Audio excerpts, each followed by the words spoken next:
വിഷ്ണുശാലും കൊള്ളാം. കൊച്ചു നല്ല അഭിനയം കേട്ടോ. ശരി, ഒരു ഫാമിലി ആയിട്ട് കാണാല്ലേ? കാണാം. കൊള്ളാം, നല്ല സിനിമ.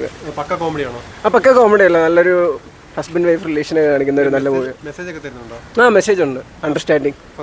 കൊള്ളാമോ? അല്ല, ഫസ്റ്റ് പാർട്ടിൽ അതിലൊരു നമ്മളൊരു ട്വിസ്റ്റ് ഒക്കെ ഉണ്ടായിരുന്നല്ലോ, അത് ഇതിലില്ല. ജസ്റ്റ് ആക്ഷൻ ഒക്കെ നൈസാ. ഫൈറ്റ് സീക്വൻസ് ഒക്കെ നന്നായിട്ട് കണ്ടിരിക്കാൻ പറ്റുമോ? കണ്ടിരിക്കാൻ പറ്റും. അല്ലെങ്കിൽ ഇങ്ങനെ ബോറടിക്കേണ്ട ലാഗ് കാര്യങ്ങളൊന്നുമില്ല, നല്ല കണ്ടിന്യൂഷൻ ആയിട്ട് ഇങ്ങനെ സ്മൂത്ത് ആയിട്ട് പോകുന്നുണ്ട്. കുഴപ്പമില്ല. ആക്ഷനൊക്കെ കൊള്ളാം. ചേട്ടാ എങ്ങനെയുണ്ട്? കൊള്ളാം, നല്ല പടം. നല്ല പടം. എന്താണ് പടത്തിൽ ഇഷ്ടപ്പെട്ടത്? പടത്തിൽ ഇഷ്ടപ്പെട്ടത് ഗുസ്തിയാണ് ഇഷ്ടപ്പെട്ടത്. ഫാമിലിയായിട്ട് കാണാമോ? ഫാമിലി കാണാം. കൊള്ളാം, നല്ല പടം. കുട്ടിയും കൊള്ളായിരുന്നു. കുട്ടി നല്ല അഭിനയം. ചേട്ടാ എങ്ങനെയുണ്ട്? കൊള്ളാം. അടിപൊളി. നല്ല അടിപൊളി എൻ്റർടൈൻമെൻറ്റ്. വൺ ടൈം കാണാം. എന്തായാലും വിഷ്ണു വിശാലിൻ്റെ ഒക്കെ ഒരു കമ്പാക്ക് ആയിരിക്കും.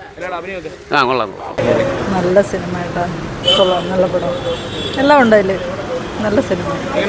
കുടുംബമായിട്ടൊക്കെ കാണാൻ പറ്റിയ സിനിമ. പിന്നെ നല്ല കുട്ടികളും എല്ലാവർക്കും നല്ല എൻജോയ് ചെയ്യാൻ പറ്റിയ പടം. എങ്ങനെയാണ് അഭിനയമൊക്കെ? ഐശ്വര്യലക്ഷ്മി കലക്കി. ഐശ്വര്യല്ലേ? ഐശ്വര്യ തന്നെ കൊള്ളാം. വിഷ്ണുവിൻ്റെ അഭിനയം കൊള്ളാം.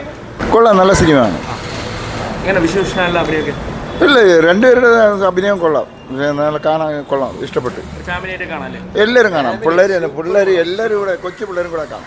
ഓക്കെ. ചേട്ടാ സൂപ്പർ പടം, അടിപൊളി. ഇപ്പം ഇറങ്ങിയൊരു 8 മാസത്തിനുള്ളത് നല്ല അടിപൊളി പടം. എങ്ങനെയുണ്ട് ഒരു ആക്ഷനൊക്കെ? ആക്ഷനൊക്കെ നല്ല കഥയാണ്. ഫാമിലിയോട് ഇരുന്ന് കാണാൻ പറ്റിയ പടം. നല്ല സ്റ്റൈൽ പടം. അഭിനയമൊക്കെ എങ്ങനെയുണ്ട്? അഭിനയം ഭയങ്കരം തകർക്കാണ്. മലയാളി നാടി തകർത്തി അഭിനയം. നല്ല പടം. വിഷ്ണുശാലം കൊള്ളാം, ഐശ്വര്യലക്ഷ്മി കൊള്ളാം. എല്ലാ കൂലി അതിനേക്കാളൊക്കെ കൊള്ളാം. ലക്തപ്പ്, ഇന്ത്യൻ ടൂവിനേക്കാൾ നല്ല പടം. ആക്ഷന് കൊള്ളാം. രണ്ടുപേരും നന്നായി അഭിനയിക്കുന്നു. ഐശ്വര്യലക്ഷ്മി ഫാമിലിയായിട്ട് കാണാം. ഇപ്പോഴും വിഷ്ണുശാലം നല്ല അഭിനയം. ഫാമിലി പടമാണ്.